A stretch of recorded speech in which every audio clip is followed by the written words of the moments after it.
नमस्कार, स्वागत है आपका।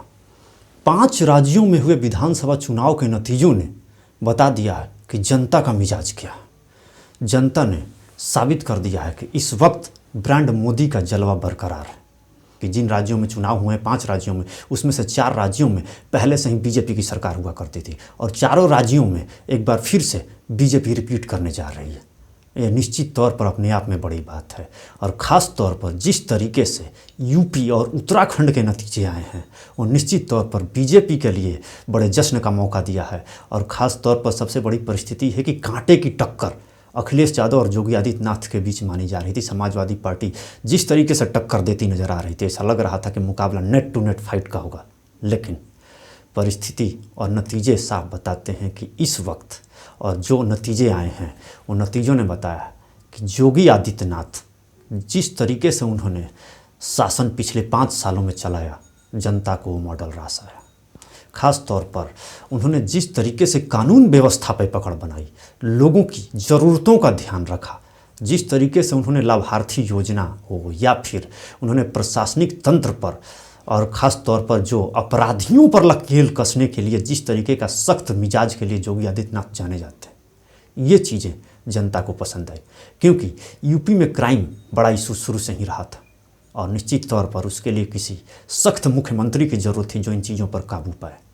और इन चीज़ों पर काबू करके योगी ने जनता के सामने मैसेज दे दिया था और जनता को भी लगने लगा था कि उसे ऐसे मुख्यमंत्री की ज़रूरत है जो न सिर्फ उनका ध्यान रखे बल्कि साथ साथ परिस्थिति ऐसी हो कि क्राइम कंट्रोल भी कर सके। और योगी ने ये करके दिखाया। और अगर बात उत्तराखंड की करें तो वहाँ पुष्कर सिंह धामी भले ही अपनी सीट ना बचा पाए हों, लेकिन ब्रांड मोदी का जलवा एक बार फिर बीजेपी को दोबारा से वहाँ सत्ता में ला दिया।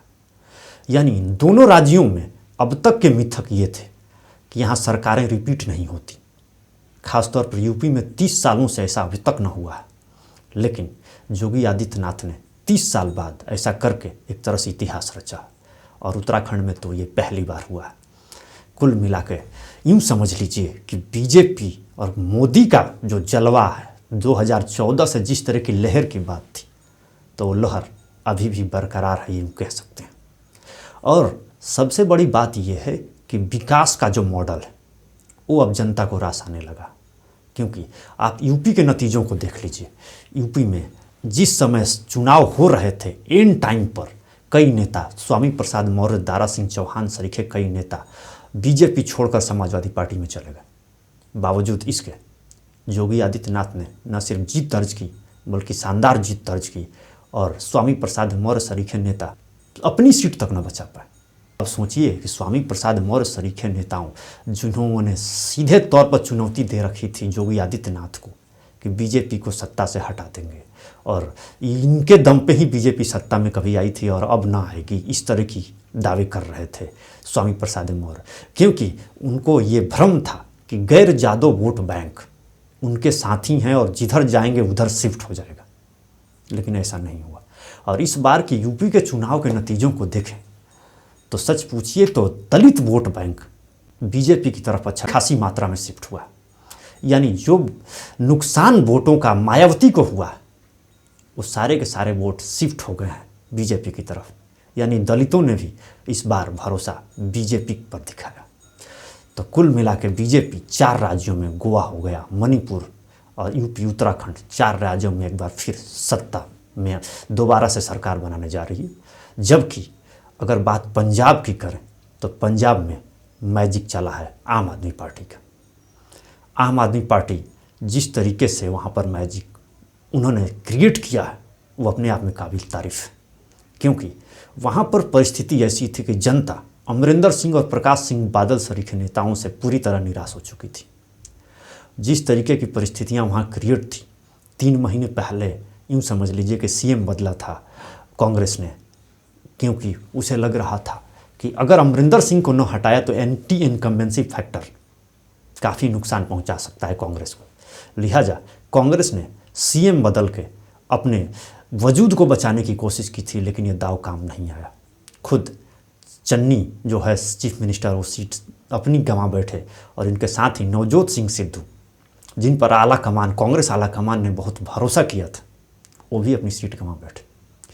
जाहिर है इस वक्त जो नतीजे आए हैं आम आदमी पार्टी के लिए वो एक तरह से सुनामी है। और अरविंद केजरीवाल काफ़ी खुश हो रहे होंगे, क्योंकि 10 साल पहले जिस पार्टी की उन्होंने नींव रखी थी, 10 साल पहले उस पार्टी का कोई वजूद नहीं था, लेकिन अरविंद केजरीवाल का करिश्मा था कि पार्टी सत्ता में दिल्ली में है। और अब दूसरा ऐसा स्टेट पंजाब होगा जहां वो सत्ता में आने जा रही है। कुल मिला के अरविंद केजरीवाल का ये विजन है। अरविंद केजरीवाल ने जिस तरीके से दिल्ली में हुकूमत किया, उन्होंने लोगों को फ्री बिजली मुहैया करवाई, उन्होंने सरकारी स्कूलों की तस्वीर बदल के रख दी। सरकारी स्कूल में अगर आप अपने बच्चे को पढ़ा रहे हैं तो आपकी आर्थिक स्थिति ठीक नहीं है, तब आप पढ़ा रहे हैं। लेकिन इस सोच को बदल के रख दिया था केजरीवाल ने। केजरीवाल ने जिस तरीके की सूरत बदली स्कूलों की, उसके बाद अच्छे घराने न सिर्फ बल्कि लोगों को लगने लगा कि बिना पैसे की शिक्षा, वो भी उम्दा एजुकेशन केजरीवाल दे सकते हैं। महिलाओं के लोकल ट्रांसपोर्ट की जो व्यवस्था है वो फ्री कर दी।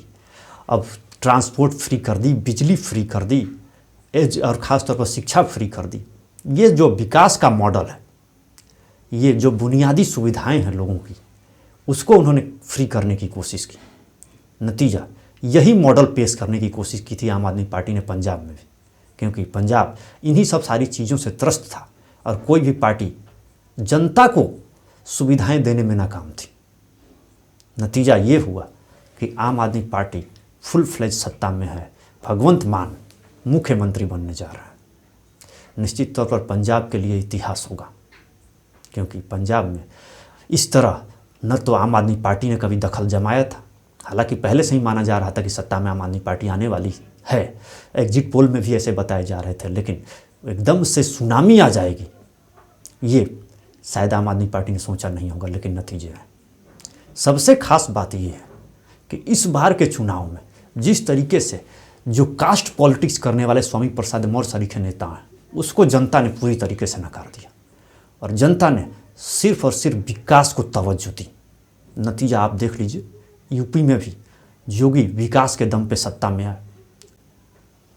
यूँ समझ लीजिए कि विकास अब लोगों को रास आने लगा है और लोग जाति व्यवस्थाओं में पड़ना नहीं चाहते।